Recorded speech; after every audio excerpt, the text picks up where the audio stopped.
இன்றைக்கி பார்க்க போகிற movie Demonte colony 2. 2015 Demonte colony 1 வந்து கம்மியான பட்ஜெட்டில் பெரிய பிளாக் பஸ்டர் ஹிட் அடித்த ஒரு படம் தான் டிமாண்டி காலனி 1. ஸோ அதே டைரக்டர் அஜய் கானமுத்து அவர்கள் வந்து டிமாண்டி காலனி 2 வந்து 2024 வந்து ரிலீஸ் பண்ணியிருந்தார். அதுவும் எந்த படத்துக்கு ஆப்போசிட்டாக ரிலீஸ் பண்ணியிருந்தார் பார்த்தீங்கன்னா, தங்கலான் சியான் விக்ரம் அவர்கள் நடித்த தங்கலான் படத்துக்கு வந்து போட்டியாக வந்து இந்த படம் வந்து ஆகஸ்ட் 15 அப்போ ரிலீஸ் ஆச்சு. ஸோ 2 படத்துக்குமே பெரும் போட்டி இருந்தது. ஏன்னா 2 படமுமே செம புக்கிங்கில் இருந்தது. தங்கலான் புது படமாக இருந்தாலும் அவரோட ஃபேன் பேஸ்க்கும் அவரோட நடிப்புக்கும் கண்டிப்பாக புக்கிங் அதிகமாகவே இருந்தது. ஆனால் டிமாண்டி காலனி அருள்நிதி அவர்கள் நடிச்சிருந்ததுனால 1 வந்து பயங்கரமாக ஹிட் இருந்ததுனால 2 அதே அளவு ஹிட்டு கொடுக்க முடியும் அப்படின்ற நம்பிக்கையில் அவங்க தங்கலானுக்கு யூக்கலாக வந்து இந்த படத்தை வந்து ரிலீஸ் பண்ணியிருந்தாங்க. அதுக்கு யூக்கலாக ரிலீஸ் பண்ணதுக்கப்புறம் அவருக்கு வெற்றி கிடச்சி தான் பார்த்தா கண்டிப்பாக ஒரு பயங்கரமான ஒரு வெற்றி கிடச்சிதுன்னே சொல்லலாம் இந்த படத்துக்கு. இந்த படத்தோட ஹீரோவான அருள்நிதி அப்புறம் ஹீரோயினான பிரியா பவானி சங்கர் வந்து மிகப்பெரிய மெயின் ரோலில் நடிச்சிருக்காங்க. அருள்நிதிக்கு வந்து ரோல் வந்து எனக்கு தெரிஞ்சு கொஞ்சம் கம்மியாக இருந்த மாதிரி தான் தெரிஞ்சுது. ஆனால் பிரியா பவானி சங்கருக்கு ஒன் ஆஃப் த பெஸ்ட் மூவியாக இந்த படம் வந்து கண்டிப்பாக அமைஞ்சிருக்கும். ஏன்னா நம்மளோட ரிவ்யூவிலையும் பார்த்திங்கன்னா நிறைய பேர் வந்து தேட்டரில் சொல்லியிருந்தாங்க பிரியா பவானி சங்கருக்கு ஒரு மிகப்பெரிய ரோல் வந்து இந்த படத்தில் கொடுத்துருந்தாங்க. அந்த ரோலை பர்ஃபெக்டாகவும் அவங்க சூப்பராக பண்ணியிருந்தாங்கன்றது தான் இந்த படத்தோட இன்னொரு பாசிட்டிவான விஷயம். ஏன்னா படத்தோட ஸ்டார்டிங்லேருந்து எண்டு வரைக்கும் பிரியா பவானி சங்கர் வந்து வந்துகிட்டே இருக்காங்க. ஸோ இந்த படத்தில் என்ன நடக்குது அப்படின்னு பார்த்தீங்கன்னா, 6 வருஷத்துக்கு ஒரு முறை வந்து கொலைகள் நடந்துகிட்டே இருக்குது. அதுவும் மர்மமான கொலைகள்.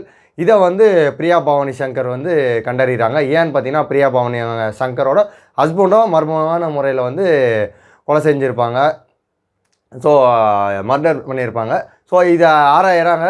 இந்த கட்டத்தில் வந்து பார்த்திங்கன்னா ஒரு அவங்க ஹஸ்பண்டு கூட பேசுகிறதுக்கு ஒரு ஆப்ஷன் கிடைக்கிது. ஸோ அதாவது பேய் உலகத்தில் போய் பேசுகிற மாதிரி.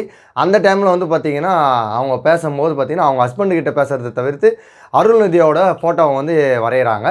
ஸோ அப்போ என்ன நடக்குதுன்னு பார்த்திங்கன்னா, அருள்நிதியாவுக்கு வந்து ஒரு ஒர்க் ப்ராப்ளம் இருக்குது. ஸோ அதை வந்து ரெக்டிஃபை பண்ணணும் அப்படின்ட்டு இவங்களுக்கும் அவங்க ஹஸ்பண்டுக்கும் என்ன சம்மந்தம். ஸோ நான் வந்து என்னோடய ஹஸ்பண்டுக்கிட்ட பேசும்போது இவங்க ஏன் வராங்க, இவங்களுக்கு எதுக்கு இந்த கதைக்கு சம்மந்தம் இருக்குதுன்னு சொல்லிட்டு அவங்க ஆராயிறாங்க. அந்த சமயத்தில் தான் டிமாண்டி காலனி 1 வந்து பார்த்திங்கன்னா அருள்நிதி அவர்கள் கம்பியில் குத்தி சாகிற மாதிரி நமக்கு சீன்ஸ் காமிச்சிருப்பாங்க. ஸோ இதையும் இமேஜின் பண்ணி கரெக்டாக அட்டாச் பண்ணியிருக்கிறது இந்த படத்தோட இன்னொரு ப்ளஸ்ஸு. ஸோ அதுக்கப்புறம் அருள்நிதியை பார்க்குறாங்க, மீட் பண்ணுறாங்க, பேசுகிறாங்க. ஸோ முழு கதையை சொல்கிறாங்க என்ன நடந்ததுன்னு. அதுக்கப்புறம் அருள்நிதியும் பிரியா பவானி சங்கரும் சேர்ந்து டிமாண்டி காலனியை வந்து என்ன செய்கிறாங்க அப்படின்றது தான் பார்ட் 2வோட கதை. ஏன் 6 வருஷத்துக்கு ஒரு முறை கொலை நடக்குது, இதை யார் செய்கிறாங்க அப்படின்றத வந்து பார்ட் 3ல் வந்து ரிவீல் பண்ணுற மாதிரி காமிச்சிருக்காங்க. ஸோ அது வந்து இன்னும் சூப்பராகவே எடுத்துகிட்டு போயிருக்காங்கன்னே சொல்லலாம். ஸோ பார்ட் 3க்கு எல்லாருமே வெயிட்டிங்கில் இருக்காங்க.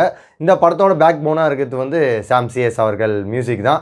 ஸோ சிலருக்கு வந்து இப்போ ரிவ்யூவில் வந்து எரிச்சலாக இருக்குது, ஏன் டம்மு டிம்முன்னு போடுறாங்க அப்படின்ற மாதிரி சில ரிவ்யூஸில் வந்து இருந்தது. பட் ஆனால் சாம் சிஎஸ் மியூசிக் இந்த படத்துக்கு எந்த அளவுக்கு பயமுறுத்தக்கூடிய ஒரு மியூசிக்காக இருக்குமோ அந்தளவுக்கு பர்ஃபெக்டாக அமைஞ்சிருக்கு. ஸோ அடுத்து இந்த சைக்கிள் வந்து பார்த்திங்கன்னா 2015 ஆரம்பித்து 2021 போயிட்டு அதுக்கப்புறம் 2027 தான் இந்த சைக்கிள் முடியுது. ஸோ இந்த 2027 முடியுதா இல்லையா அப்படின்றத வந்து அருள்நிதி அவர்களை வந்து முடிவு பண்ணுற மாதிரி படத்தில் வந்து கிளைமேக்ஸில் காமிச்சிருக்காங்க. ஸோ அவர் வந்து இந்த சைக்கிளை முடிச்சு வைக்கிறேன் 2027 அப்படின்னு சொல்லியிருக்காங்க. ஆனால் இதுக்கு சம்மந்தப்பட்ட ஆட்கள் யார் என்னென்ன இந்த படத்தில் எதுவும் பெருசாக பேஸ் காமிக்காது இன்னொரு படத்தோட ப்ளஸ்ஸாக அமைஞ்சிருக்கு. ஸோ பார்ட் 3ல் எந்த அளவுக்கு இந்த படம் வந்து ஹிட்டு கொடுக்கும், படத்தை கரெக்டாக கண்டினியூ பண்ணி முடிப்பாங்களா. டிமாண்டி காலனி வந்து கிளைமேக்ஸில் காமிக்கிறப்ப கண்டிப்பாக இது ஒரு மக்களுக்கு வந்து ஒரு பாசிட்டிவான விஷயமா இருந்திருக்கும். ஏன்னு சொன்னீங்கன்னா படத்தோட ஸ்டார்டிங்கில் எந்த வரைக்கும் பிரியா பவானி சங்கர் அருள்நிதியை மட்டுமே காமிச்சிருப்பாங்க. ஆனால் கிளைமேக்ஸில் டிமாண்டி காலனி காமிக்கும் போது தான் இந்த படத்தோட வைபே வந்து இன்னும் இன்க்ரீஸ் ஆச்சுன்னே சொல்லலாம். டிமாண்டி காலனி படத்தில் டிமாண்டிக்கு வந்து தனியாக ஒரு கதை இருக்கிற மாதிரி அந்த கதையில் அவருக்கு என்னென்னலாம் கொடுமைகள் நடந்திருக்கு அப்படின்றத வந்து பார்ட் 3ல் காமிக்கிறதுக்கு அதிக வாய்ப்புகள் இருக்குது. ஸோ படத்தை வந்து தேட்டரில் இப்பயும் பார்த்துட்ருக்கீங்க, பார்க்கலாம் தாராளமாக. ஏன்னா 3வது வாரம் கண்டினியூவாக சக்ஸஸ்ஃபுல்லாக தங்கலான் கூட ஈக்குவலாக வந்து டிமாண்டி காலனி ரன்னிங் சக்ஸஸ்ஃபுல்லியாக இருக்குது. ஸோ படத்தை பாருங்கள், என்ஜாய் பண்ணுங்கள். இந்த மாதிரி அடுத்த ரிவ்யூவில் உங்களை வந்து சந்திக்கும் வரை உங்களிடமிருந்து விடைபெறுவது உங்கள் மணிகான்.